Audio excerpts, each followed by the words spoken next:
if that worked. The text was written down for you if you needed to follow it. And I guess you can tell where I'm going with this. This has been a week full of death. I've been drawn to that song by Mo Bandy for a long time. It is a prayer. And for me, it has been answered. And every day beyond the biblical 70 is a gift to be savored, even in the face of growing infirmity and the mounting aches and pains, which I find increasing.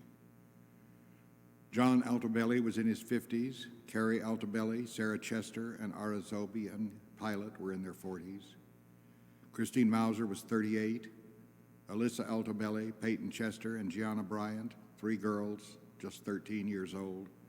Kobe Bryant, 41. These were the victims of the tragic helicopter crash last Sunday. According to the reconstruction of its flight path, the aircraft flew over or very near Granada Hills, Northridge, before turning toward Calabasas. About the time we were gathering for church, I think. All aboard were too young. They did not live to be too old to die young. Those who were parents and the surviving parents of the young girls who perished did not get to watch their children grow to see what they become. I have. No one will accuse me of being too young for much of anything. I am quite certain that 80 is not the new 60. I haven't quite hit 80, but I remember 60, and it was a lot better than this, physically at least. There is apparently no way to explain why such things happen as what happened last Sunday, why some are spared and others are not. Philosophers and theologians have wrestled with that question since philosophy and theology began. It has nothing to do with virtuous living or punishment for lack of that. 13-year-old girls are not guilty of capital sins.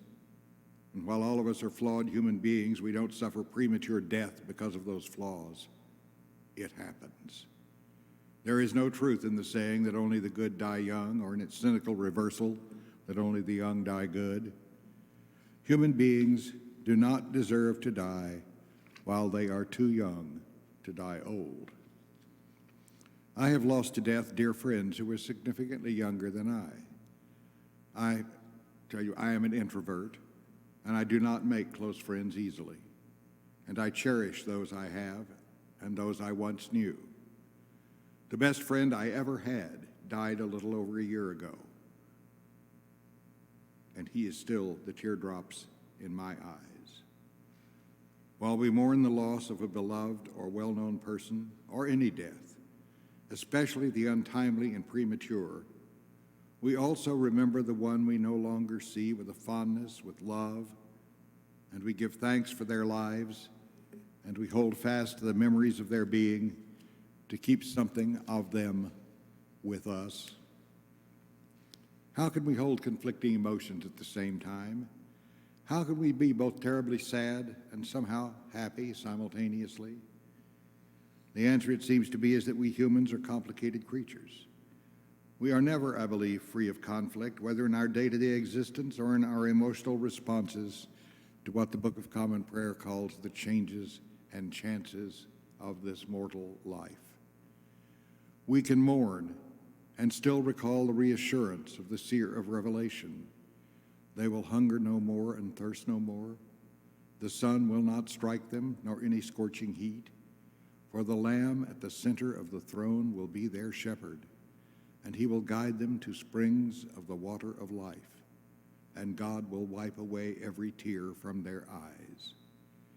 The author of the letter to the Hebrews, today's second lesson, assures us that the Lamb at the center of the throne was himself tested by what he suffered, and is thus able to help us when we are tested. The great litany in the prayer book prays, among many other things, that we may be delivered from all oppression, conspiracy, and rebellion, from violence, battle, and murder, and from dying suddenly and unprepared.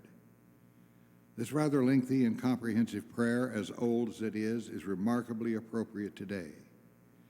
This is still a world rife with oppression, conspiracy, and rebellion.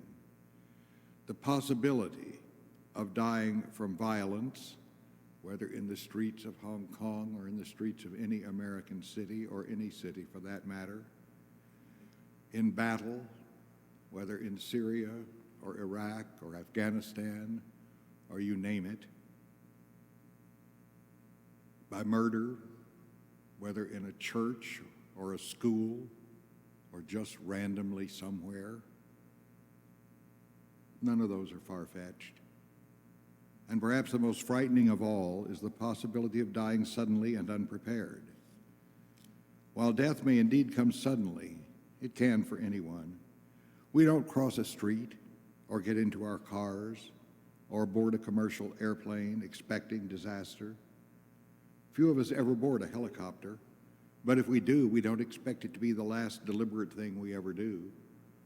In any event, we can live somehow preparing for the inevitable fate of all creatures. We do this sometimes carefully and sometimes